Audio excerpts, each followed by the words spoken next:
In this video, we will go over most of the possibilities as to why teeth become sensitive and painful to biting, chewing, and eating. When we talk about pain, we talk about the mechanisms that cause the pain and then how biting may set off those possible mechanisms. I will explain it so it's easy to understand so you can find remedies and hopefully treatment to get some relief.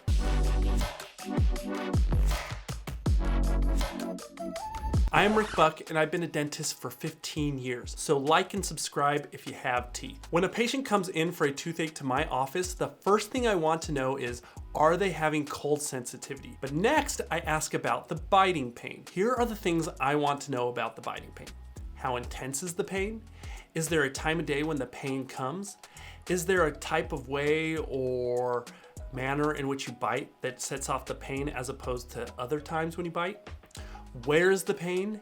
Can you locate the pain, or does it feel like a general area or the whole mouth when you're biting? Is there something like biting a hard nut that initially caused the pain? Is the pain a zing, or is it a sharp or dull pain? The answers to these questions will narrow down the cause of your biting pain. Now, your body is amazing, and it comes equipped with a set of mechanisms to deal with problems that arise. Well, those mechanisms will produce symptoms like biting pain. And what we're gonna do is we're gonna go over the things that are triggering those mechanisms to happen. Let's start with inflamed ligaments as a mechanism. You see, your teeth are anchored to your jawbone by tiny little ligaments. Those ligaments can become stretched, sore, and inflamed. The pain can be quite intense or also be quite subtle. So it can vary a lot on the pain scale. So let's go over what causes tooth ligaments to become sore. First, and most importantly, is clenching and grinding. Most people clench and grind their teeth at night when they sleep, but it can happen during the daytime too. Some do it more than others,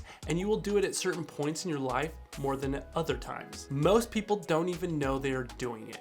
In fact, clenching sometimes can temporarily make clenching pain feel better, thus creating this vicious cycle of pain where more inflammation sets in and causes more pain, and so on and so forth. Most times people with clenching pain find it difficult to locate the pain because the excessive pressure and soreness is distributed among many of your teeth. Though sometimes the pain can just be narrowed down to just one or two teeth. It does happen both ways, but it's more commonly distributed among many teeth. The pain due to clenching will normally coincide with a nighttime or morning soreness routine, depending on how your body responds. Also, a lot of people will say this pain comes and goes for a day or a week at a time. If you have inflamed ligaments due to clenching and grinding your teeth, I have a full video on this, but briefly, here's what I have my patients do if they have clenching and grinding issues. I start off by having them just give it a little time and see if it goes away on its own. Ibuprofen will normally help reduce the inflammation in the meantime. Then there are a few things to pinpoint that can possibly be triggering excessive clenching that are important to know to help reduce it. One of the most common things I actually see is people taking too many vitamins. The main culprit in vitamins seem to be vitamin D and calcium and metals like zinc and iron. If these are not doctor prescribed, I have my patients go on a 2-week hiatus of all vitamins. I have seen this work about half of the time for people taking vitamins that also have clenching pain. Even if they've been taking the vitamins for a long time and this is a recent issue, I still see it routinely be the cause, and their pain goes away as soon as they stop taking them for a couple weeks. Like vitamins, medications are another common issue that can cause excessive clenching. I would ask your doctor about your meds. Sometimes they cause clenching and there are alternatives they can try or lower doses they can try, and so on. Next are hard pillows and bad sleeping positions. Sometimes when you sleep in an unfavorable position, it will tire out and make your muscles sore around your neck and your back and shoulders. Then what happens is your jaw will try and compensate for the other muscles being sore. This can be especially true for people that use hard or memory foam pillows. So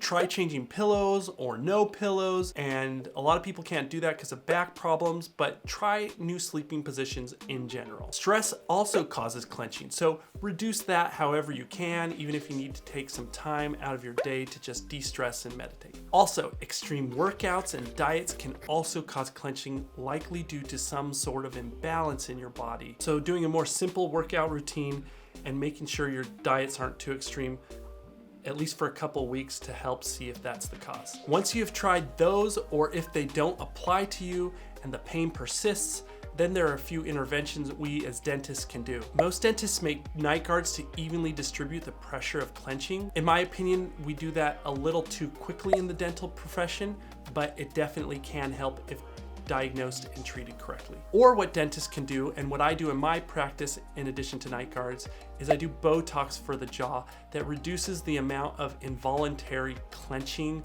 or excessive clenching. I have found this reduces pain from clenching more consistently than night guards even. One more note.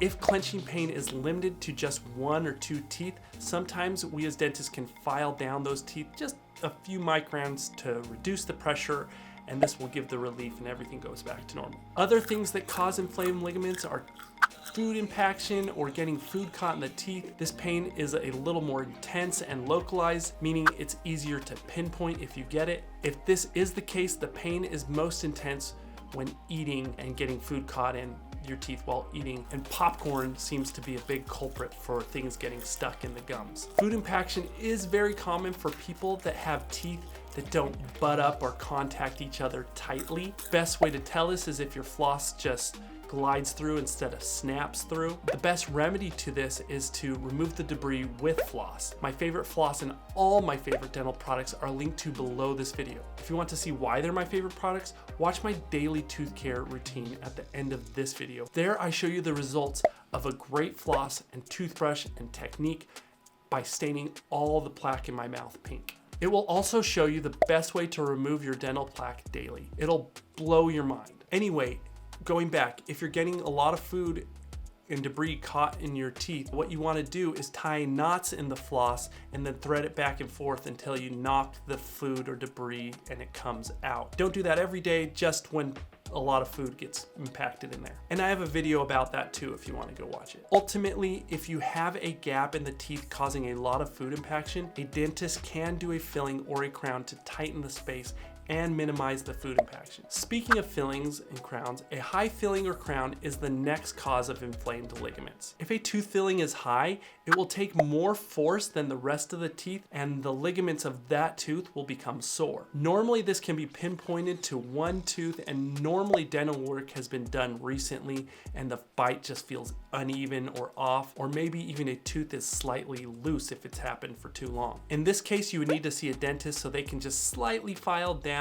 the tooth or the crown or filling, and then it gives it relief and normally goes away. I'm always surprised when I do have to do this by how many people don't realize their bite is off, and only when I adjust the filling and it goes to feeling normal again do they realize before it actually was off. It's kind of surprising how much that happens. Another way some teeth will take excessive force and cause inflamed ligaments is when they are missing a lot of teeth. This happens because the same biting pressure on fewer teeth can cause excessive pressure on those teeth and thus those ligaments. And in this case, you normally need dental implants or at least a partial denture to get some biting pain relief by distributing more of the biting force among all the teeth. Another cause of this ligament pain is trauma. Maybe you fell and hit your teeth, or something hit them and caused the ligaments to become inflamed. Or maybe you simply bit on it wrong or bit something hard. Normally in these cases, we just kind of monitor the pain, meaning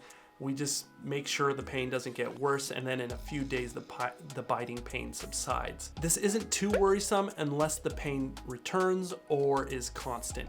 But that is a whole other topic I will cover one day in another video. Now let's move on from inflamed ligaments to pulp infection and inflammation as the next possible mechanism or route of pain to biting. Now, pulp inflammation and infection should be separate categories, but I'm gonna lump them together for this video. If you have a deep cavity or bumped your tooth, whether it is recent or in the past, your pulp in the center of the tooth can become inflamed. This will normally be accompanied by cold sensitivity too, which you can learn about in my cold sensitivity video. The pain levels can vary, but are usually sharp and can be located by pressing and tapping on the offended tooth. Watch my video on cold sensitivity if you want the possible remedies, because this needs to be broken down a lot further. Now, inflamed teeth will sometimes further progress to become infected, and they can be located just the same by tapping on the teeth. An abscess tooth, like a pulp infection or inflammation, will cause biting pain, but not likely the cold sensitivity that accompanies the other pains, as the tooth nerve has likely already completely died, which is in the center of the tooth. What happens is the tooth is now the source of the infection if you have an abscess. Since it no longer has a blood supply to fight the infection in the center of the tooth, the infection migrates into the tooth, and then once it's there, it then migrates out to the surrounding tissues. And this kind of eats away at the bone and the gums that hold your teeth into place, which causes a pocket of infection eating into the bone called an abscess. Because it affects the tissue around it, the abscess will mimic the symptoms and routes of things like infected gums, which we will get into in a moment. An abscess tooth most of the time is easy to locate by tapping on the tooth once again. And it's even easier to locate at a dentist office with an x-ray because you can just see that abscess there. Sometimes you can look at your gums and it will have a bump above the affected tooth as well. A root canal or extraction are the only permanent remedies for this, but sometimes antibiotics will work for temporary relief, but you just don't have blood supply to the center of the tooth, so it will always come back. Gum disease, which is called gingivitis or periodontitis, is the next route which causes chewing and biting pain. Here's what happens. The longer plaque, tartar, and bacteria sit on your gums, the more destruction it does to the ligaments and bone that hold your teeth in place. This is what a gum infection is, or gum disease. In this case, you will likely have a lot of plaque buildup, so it will be obvious to a lot of people. But sometimes it isn't so obvious because the plaque is hiding below the gum. But another thing people notice is that their gums bleed easily when flossing and even brushing too. For some people, gum disease may never cause pain, but for others, it can be quite intense. Normally the pain is fairly constant and exacerbated by chewing. It is also normally hard to pinpoint the exact location if you're having pain due to gum disease. To avoid this in the future, once again, watch my best daily tooth care routine video and see your hygienist twice a year. To also help reduce gum disease, you can also heavily limit the sugar you eat, but very few will take me up on that, even though you should, because sugar is just bad in almost every way, especially refined sugars. However, the only real remedy once this happens is a deep cleaning. Everything else will do little until it has been done. And consider yourself lucky if you do develop pain to gum disease, because at least you are warned of your condition. Those who don't get pain with gum disease are normally the people that end up with dentures because they let gum disease go until it is too late. But any home care will not be sufficient until you have a deep cleaning performed. Still do good home care, but it's just not going to get rid of the gum disease until you have that deep cleaning. The next mechanism of biting pain is a nightmare for all dentists. Tooth fractures or cracked tooth syndrome is what we call it. Fractured teeth can be easy or very difficult to diagnose because they can mimic so many different problems. Most fractures can't even be seen on an x-ray. In fact, a lot of teeth will have sizable fractures and never have any problems or pain at all. You probably have some now not causing pain in your own mouth. Then other teeth may have tiny fractures that can't be seen and be causing a lot of pain. Dentists refer to those as cracked tooth syndrome, which in my opinion is like saying, we're kind of sure you have a cracked tooth, but have no guarantee or no way to prove it yet. I can, however, see some more common symptoms that tell us this pain is highly likely coming from a fractured tooth. That's the gist of cracked tooth syndrome in layman's terms. For example, a lot of fractured teeth will have biting pain that you can only feel when you bite in a certain direction or way. So it's hard for us dentists to duplicate that pain so that we can appropriately diagnose it. Another sign, mostly exclusive to fractured teeth and likely not anything else, is if the biting pain comes right after you release the pressure of the bite. So there are some people that will get the pain when they bite, and then there are some people who will get that pain right when they release the pain, and that is very common of a cracked tooth. So the pain you get when you bite is common to fractured teeth, but also many other things.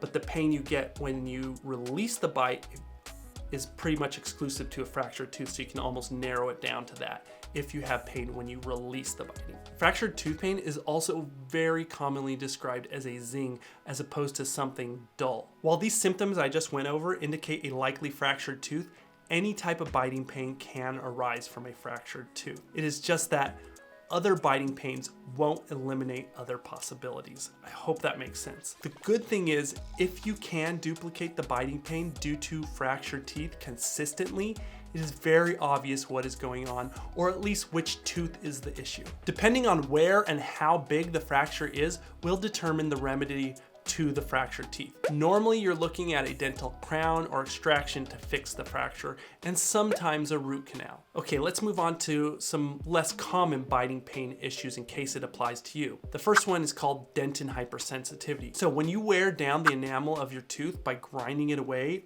or something else like that, the underlying level called the dentin has more nerve endings that can become sensitive to the touch. Normally these also can feel like little zings or little shocks to the touch. Oftentimes they will manifest in these small dips or little bowls in the biting surface of your tooth. Also, they will likely be sensitive to cold. Anti-sensitivity toothpaste, like my favorite toothpaste linked to below this YouTube video, will help stop or decrease the sensitivity for about half the people who use it.